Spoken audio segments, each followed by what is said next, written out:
Well, well, honey, sometimes it's just that simple. No music, no life.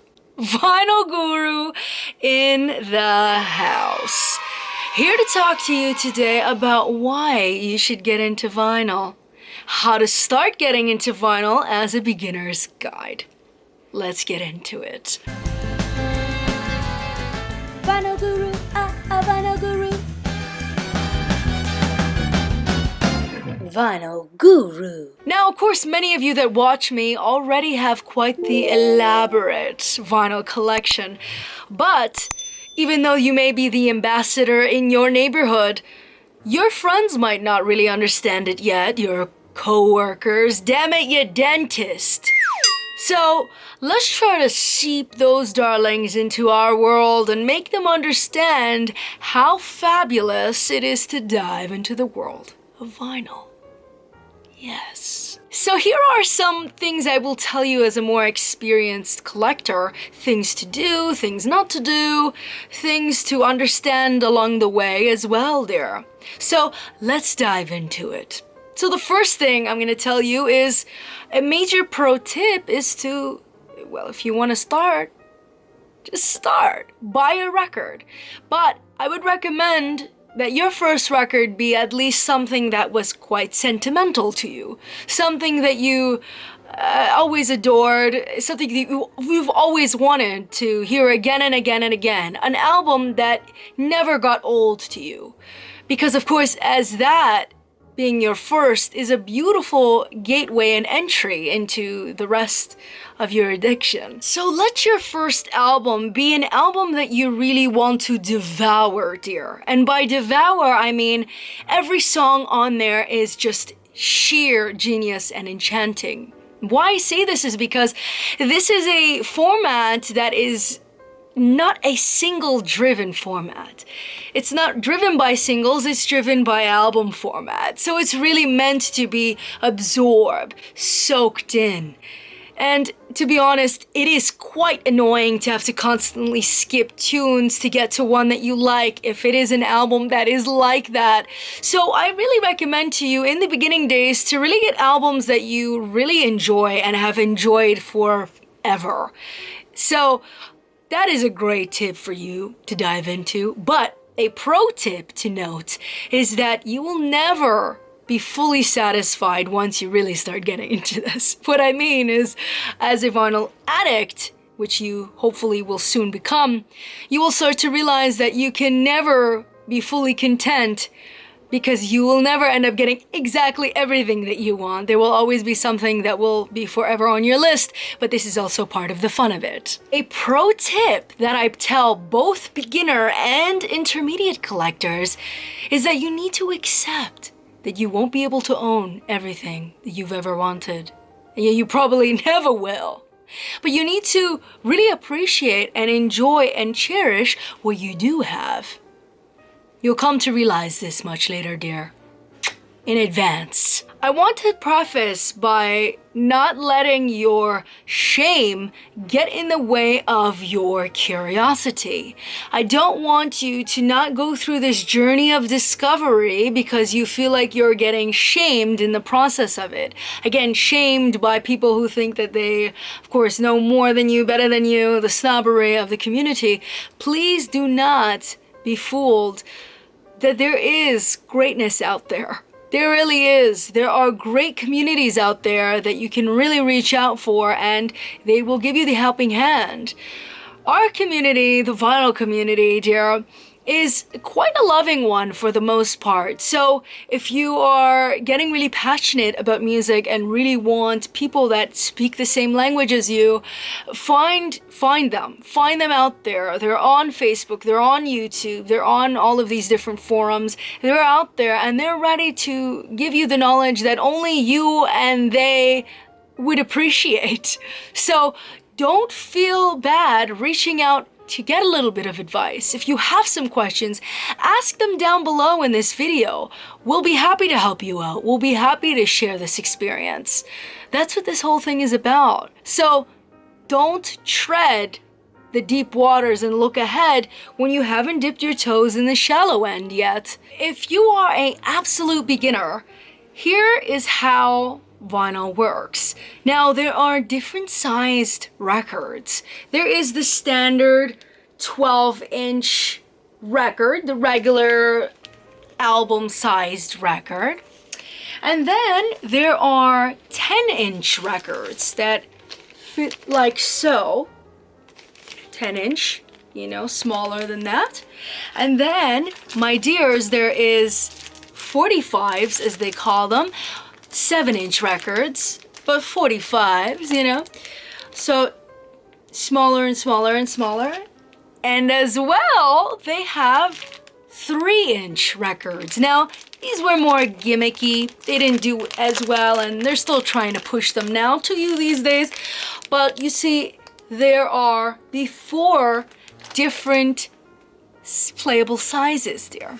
Now, 3-inch records you probably won't really play unless they really make a comeback. But honestly, the fidelity, meaning the sonic sounds, is not really that high. It sounds like rollerblades. But if you're into this, the idea of it, the notion of it, the cute kitschiness of it, they are, you know, they were being sold on Record Store Day, and they still are being sold today. This trend started in Japan way back when and kind of made a comeback. Now, my dear, there is so many different variations of a single record nowadays. You know, you can just buy it original, you know, standard black version, and you can also see probably the same version with various different variants nowadays. I'm talking, you know, completely different shake and bakes. Oh, it's serious out here.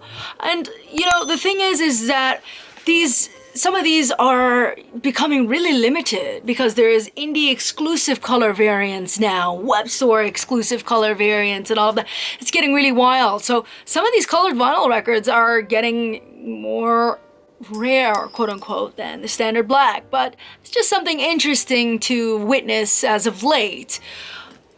Something to think about if you're a colored collector, as there will be all kinds of collectors. Keep in mind, there will be all kinds of collectors out there. There will be the one that will collect for the sonics and the music. There will be some that will collect for the visual art aspect of it. There will be some that collect strictly only those few artists that they just simply adore and are loyal to and want everything they've ever done.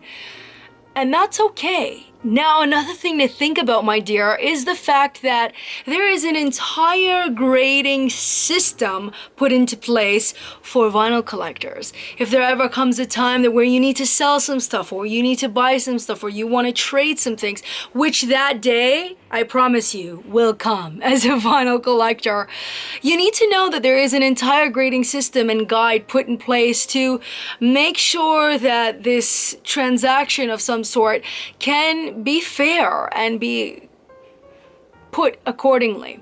So I'll send you a link down into the description below to really walk you through on the levels, you know, as there's mint, almost mint, you know, what is it, near mint, I should say, near mint, excellent, very good, VG plus, you know, VG plus plus, VG plus, VG fair, you know, all that kind of thing.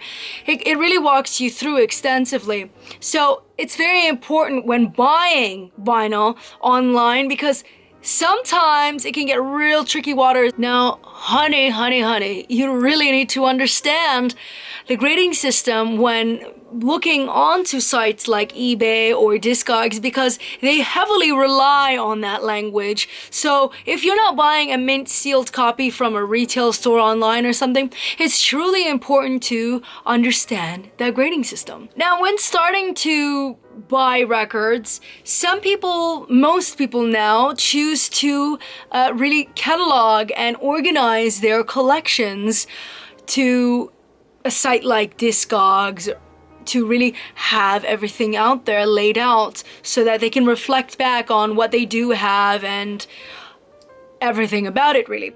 So a way to understand which copy you have, what press you have, is to look at catalog numbers.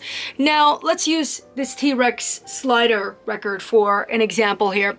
Now, it'll have T-Rex slider there, but it'll have this little number there. That, my dear, would be your catalog number.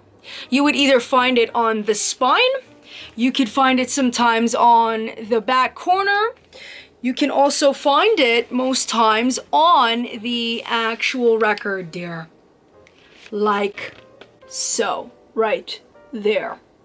So, something to really, really understand when looking into what kind of press of that album you even have. Now, the other thing you're gonna wanna think about, my dear, is the proper care for your record. You know, you're gonna have to clean your records, so I really recommend that you check out a video that I made previous to this about the certain accessories you're gonna need, as well as, you know, your turntable and your records, because there is more things that people don't tell you to get that you really must get, that are somewhat crucial and that aren't that expensive but are pivotal to the longevity of your records, because I want you to have these records for the rest of your life. I want them to last you the rest of your life. Now, in theme with caring for your records, you also should know how to handle your records, as it is quite important to, you know, prolong having to constantly wash them and stuff like this.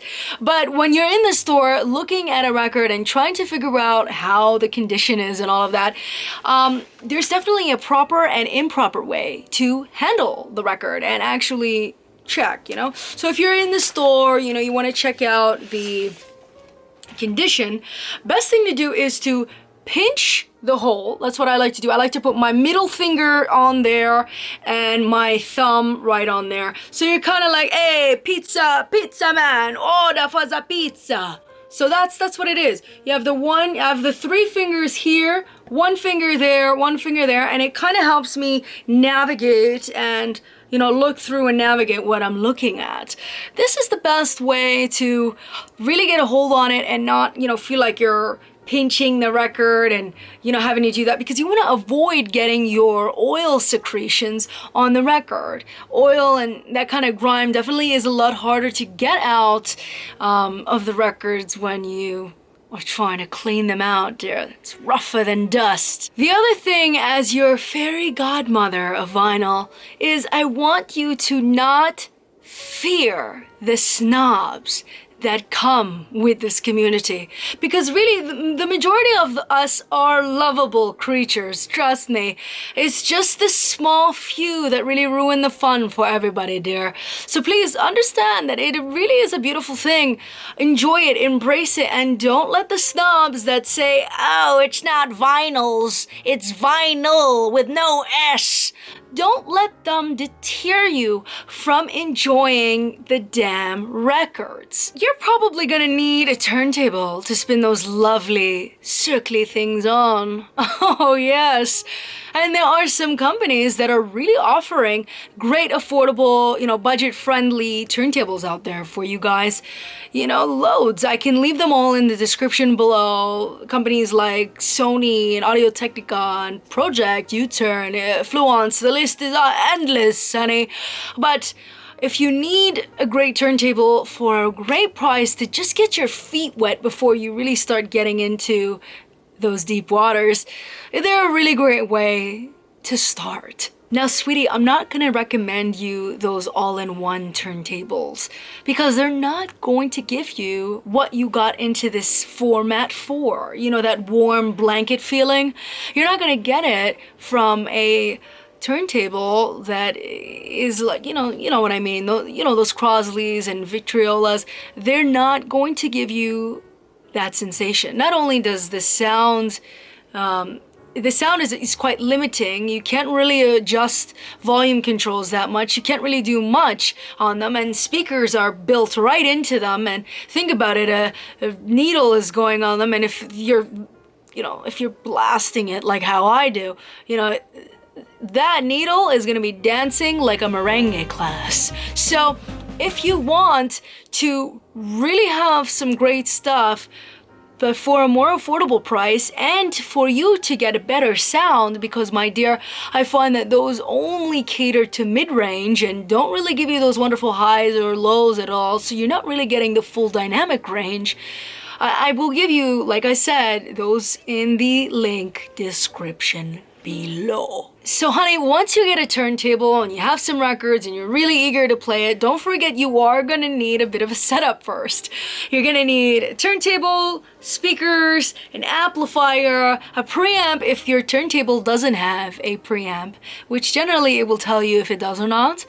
But have that entire setup, and don't forget wires too.